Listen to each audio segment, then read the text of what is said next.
السلام عليكم ورحمة الله وبركاته. كسو دو قيبتي اللحاد برنامج رمضانك.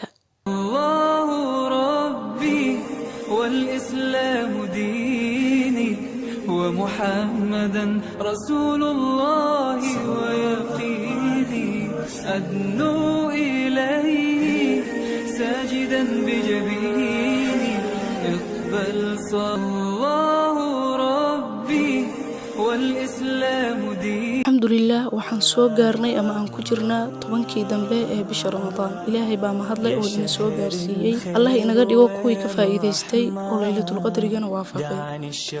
Maanta waxaan ka hadli doonaa qayb kamid ah fadliga 10ka dambe ee Ramadaan. 10ka dambe ee Ramadaan wuxuu leeyahay fadaa'ilo aad u fara badan iyo waxyaalo ku gaar ah. Waxaa kamid ah fadligaasi inuu Nabiga sallallahu alayhi wasallam u dadaali jiray si uusan u dadaalin 20ka hore. Ummuna Aisha ayaa tiri radiyallahu anha Nabiga sallallahu alayhi wasallam wuxuu isku dari jiray salaad iyo seexasho. Yacni marna wuu seexan jiray marna wuu cibaadaysan jiray. Balse 10ka dambe markii la gaaro wuxuu u dadaali jiray si uuna u dadaalin inta kale. Waxay kaloo tiri radiyallahu anha wuxuu Nabiga sallallahu alayhi wasallam ahaa mid isku dara salaad iyo seexasho 20ka hore.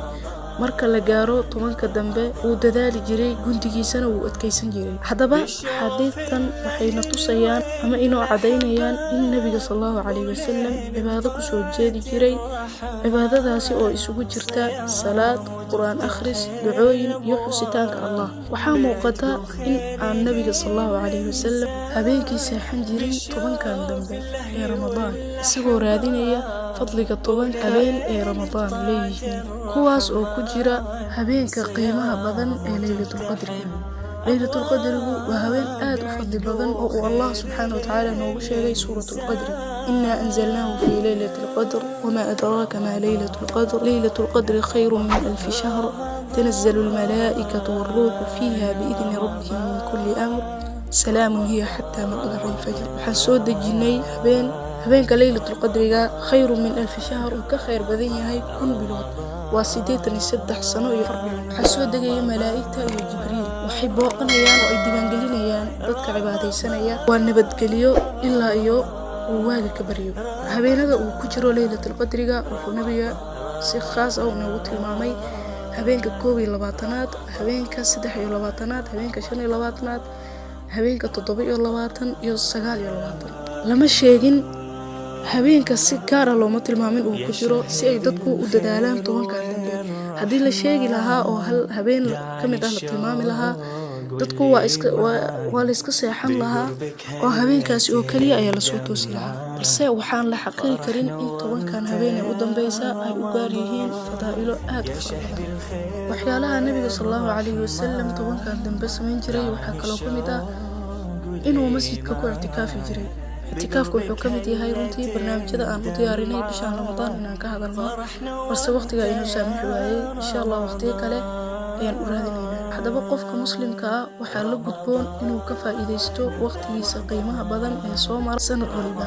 waayo 10ka dambe ee Ramadaan wuxuu Nabiga sallallahu alayhi wasallam sheegay qofka bishaan khayrka laga afqabto in khayr oo dhan laga afqabtay.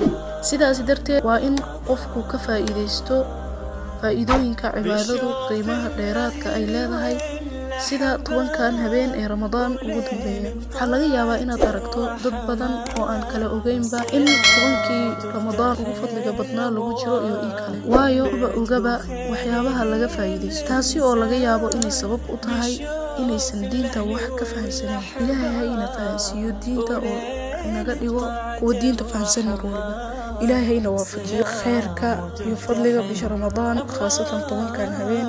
إلهينا وافجيو habeenka Laylatul Qadriga. horta 10kan habeen fadligooda intaan kuma soo koobna axaadiis badan ayaa ka soo aroortay. waxaa kamid ah axaadiistaas man qaama Laylatul Qadri iimaanan wa ihtisaaban ghufira lahu ma taqaddama min inuu yiri Nabiga sallallahu alayhi wasallam qofkii u istaaga Laylatul Qadri isagoo rumaysan ajarna xisaabsanaya waxaa loo dhaafayaa dambigiisii hore.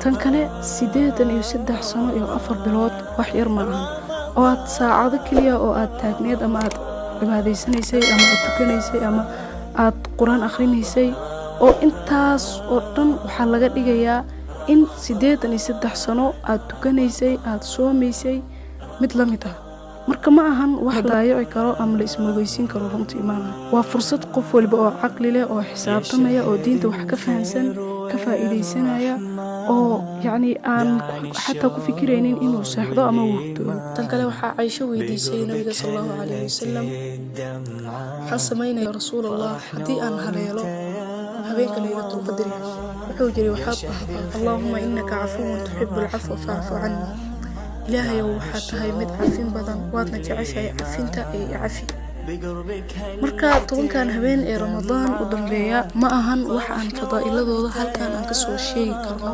وحكسو أرورتي أحاديث آدية دفر بدن سيداس درتي ذو حفيرنا وقتي عن هايسانو وحان كهدي دونا إن شاء الله موضوع النحيقة زكاة الفطر inkastoo aan ka gaari weynay mowduucyadii kale aan u diyaarinay. Assalaamu calaykum waraxmatullaahi tacaala wabarakaatuh.